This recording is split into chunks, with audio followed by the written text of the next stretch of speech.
गुप्त नवरात्रों में माँ दुर्गा और उनकी 10 महाविद्याओं की विशेष पूजा की जाती है।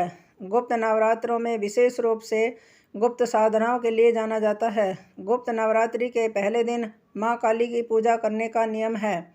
10 महाविद्याओं में माँ काली प्रथम रूप है। माँ काली जी का स्वरूप अत्यंत विकराल, अभयंकारी और मंगलकारी है। माँ काली का ये स्वरूप असुरों का नाश करने वाला है। यदि कोई व्यक्ति गुप्त नवरात्रि के दौरान माँ काली की पूजा करता है तो उसके ऊपर सामने आसुरी शक्तियों का कोई असर नहीं होता है।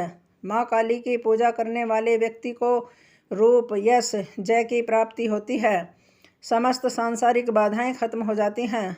माँ काली ने चंड मुंड का संहार किया था, इसलिए इन्हें चामुंडा के नाम से भी जाना जाता है। माँ काली अपने गले मुंडमाला धारण करती हैं। इनके एक हाथ में खड्ग, दूसरे हाथ में त्रिशूल और तीसरे हाथ में कटा हुआ सिर होता है। माँ दुर्गा ने रक्तबीज नाम के असुर का वध करने के लिए काली का अवतार धारण किया था। 10 महाविद्याओं में माँ काली प्रथम देवी हैं। गुप्त नवरात्रि में प्रथम दिन माँ काली की आराधना की जाती है। जो लोग तंत्र शक्तियाँ प्राप्त करना चाहते हैं उन्हें गुप्त नवरात्रि के पहले दिन विशेष रूप से माँ काली की पूजा करनी चाहिए। इसके अलावा माँ काली की आराधना करने से सभी प्रकार की तंत्र बाधाओं से छुटकारा मिलता है। जो लोग अपने शत्रुओं से बहुत परेशान रहते हैं उन्हें गुप्त नवरात्रि में माँ काली की आराधना करनी चाहिए। ऐसा करने से शत्रु से मुक्ति मिलती है। माँ काली की पूजा करने से अकाल मृत्यु का भय भी दूर हो जाता है। गुप्त नवरात्रि में 2 तरीकों से माँ काली की पूजा की जाती है। जो लोग तांत्रिक विद्या हासिल करना चाहते हैं वे लोग इस दिन माँ काली की तंत्र विद्या द्वारा उपासना करते हैं। कुछ लोग गुप्त नवरात्रि के प्रथम दिन सामान्य तरीके से माँ काली की आराधना करते हैं, जिससे उनके जीवन के सभी संकट दूर हो जाते हैं। माता काली की पूजन विधि इस प्रकार से है। गुप्त नवरात्रि के पहले दिन सुबह ब्रह्म मुहूर्त में सुबह 4 बजे उठकर स्नान करने के पश्चात स्वच्छ वस्त्र धारण करने चाहिए। अब एक साफ चौकी पर गंगा जल छिड़क कर उसे शुद्ध कर लें। अब इस चौकी पर साफ कपड़ा बिछाकर घट स्थापना करें। घट स्थापना करने के लिए मिट्टी, तांबे या स्टील के पात्र में जल भरकर चौकी पर रखें। अब इसके ऊपर एक नारियल को मोली और चुन्नी से लपेटकर कलश के ऊपर स्थापित करें।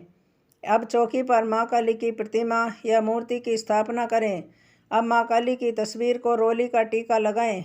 तिलक करने के पश्चात माँ काली को लाल पुष्पों की माला, पुष्प, फल, मिठाई, नैवेद्य आदि चढ़ाएं और पूरे विधि विधान और श्रद्धा के साथ माँ काली की पूजा करें।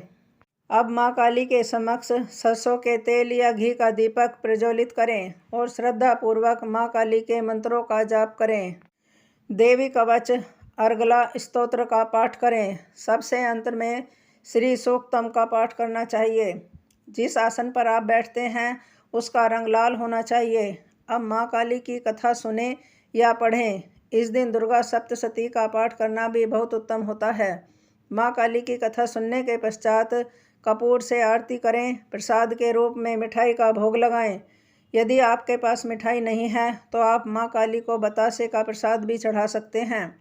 आप सभी लोगों में प्रसाद बांट दें और फिर स्वयं भी प्रसाद ग्रहण कर लें। अब माँ काली से पूजा में हुई किसी भी प्रकार की गलती के लिए हाथ जोड़कर क्षमा मांगें। माँ काली का बीज मंत्र है ओम ऐं ह्रीं क्लीं चामुंडाय विच्चे। माँ काली की कथा इस प्रकार से है। पौराणिक कथा के अनुसार एक बार दारुक नाम के राक्षस ने ब्रह्मा जी को प्रसन्न करके उनसे वरदान प्राप्त कर देवताओं और ब्राह्मणों को प्रताड़ित करना शुरू कर दिया और स्वर्गलोक पर कब्जा कर लिया। जिसके बाद सभी देवता भगवान विष्णु और ब्रह्मा जी के पास गए। ब्रह्मा जी ने सभी देवताओं को बताया कि इस दुष्ट का संहार एक स्त्री ही कर सकती है। जिसके बाद सभी देवता भगवान शिव के पास गए और उन्होंने भगवान शिव को सभी बात बतलाई। जिसके बाद भगवान शिव ने माता पार्वती की ओर देखा। माता पार्वती इस पर मुस्कुराईं और अपना एक अंश भगवान शिव में प्रवाहित कर दिया। जिसके बाद भगवान शिव के कंठ से विष से उस अंश ने अपना आकार धारण किया। जिसके बाद भगवान शिव ने अपना तीसरा नेत्र खोल दिया। उनके इस नेत्र के विकराल रूप वाली माँ काली उत्पन्न हुई। माँ काली के ललाट में तीसरा नेत्र और चंद्र रेखा थी।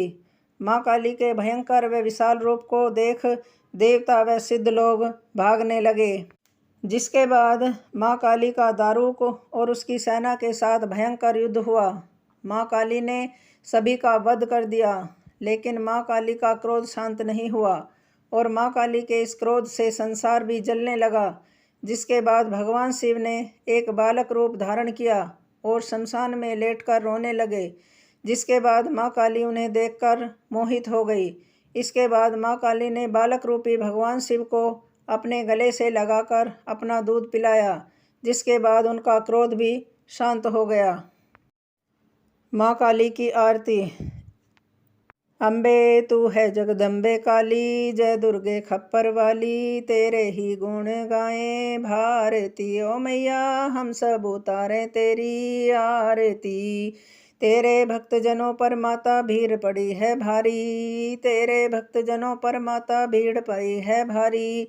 दानव दल पर टूट पड़ो माँ करके सिंह सवारी, 100 सिंहों से तू बलशाली, 10 भुजाओं वाली, दुखियों के दुखड़े निवारती। ओ मैया हम सब उतारे तेरी आरती।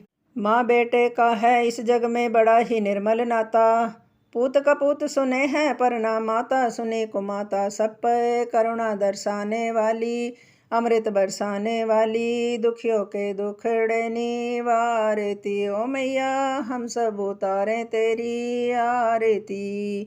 नहीं मांगते धन और दौलत, ना चांदी ना सोना, हम तो मांगे माँ तेरे मन में एक छोटा सा कोना। सबकी बिगड़ी बनाने वाली, लाज बचाने वाली, सतियों के सत को संवारती। ओ मैया हम सब उतारे तेरी आरती।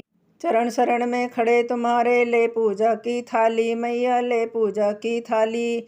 वरद हस्त सर पर रख दो माँ संकट हरने वाली, माँ भर दो भक्ति रस प्याली, अष्टभुजाओं वाली, दुखियों के कारज तू संवारती। ओ मैया हम सब उतारे तेरी आरती। अम्बे तू है जगदम्बे काली, जय दुर्गे खप्पर वाली, तेरे ही गुण गाएं भारती।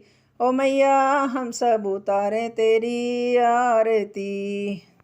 जय महाकाली, जय शिव शंभू, हर हर महादेव।